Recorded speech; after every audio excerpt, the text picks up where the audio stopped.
Jose Manuel, I understand that you and Karin have been corresponding for a very long time. It's really your shared passion and interest in this research, and I understand that your first book really, and dissertation research really focused around Ximenez. I wonder if you could talk to us a little bit more about that.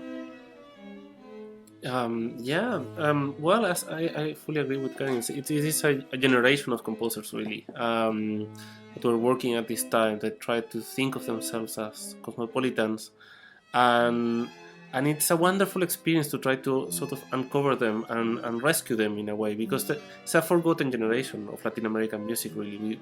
We know very little about people doing music in the sort of first half of the 19th century, late 18th century, and so on.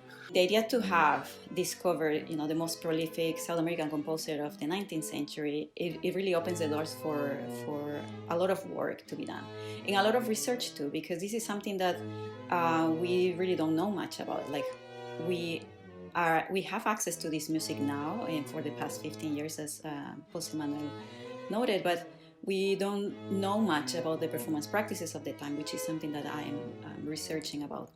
But going specifically to the music of Ximenez, performing his string quartets and string quintets and divertimenti concertante, it really shows me that he was surrounded by amazing musicians, amazing performers, because besides that, he uses in most of his chamber music the concertante style, the Parisian classical style, giving voices and giving the turns to many of the musicians in the ensemble to shine.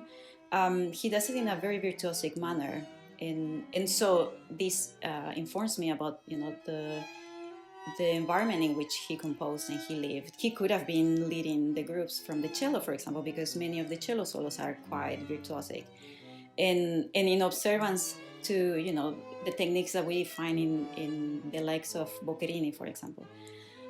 Same thing for the violin and the viola, which is an instrument that we in the first Viennese school we really don't hear much of, especially in the sense of soloistic material. But in the music of Ximenez we do, and it's fascinating to just imagine or try to do the exercise of imagining who he could have been playing this music with.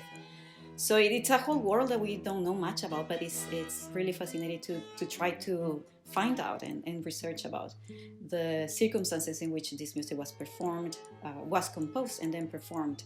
The music that it comes to us now is really a treasure that needs to be uncovered and shared with the world.